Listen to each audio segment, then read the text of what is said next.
đào lao có một làm trong tập này mà hai ủy văn và đòn ổn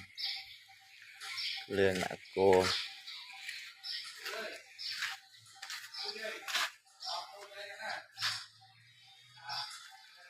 mơ hai liền ổn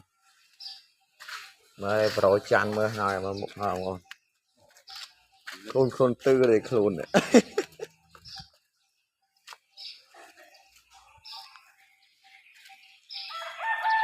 mơ hào ổn mơ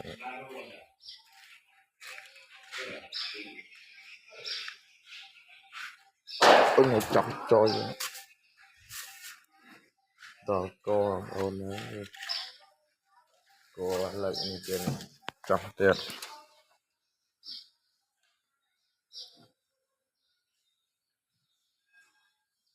càng nghe cho qua mơ hai ở bọc ổn hôm nay rồi bằng cô ổn ổn bên đó panang đây bye bye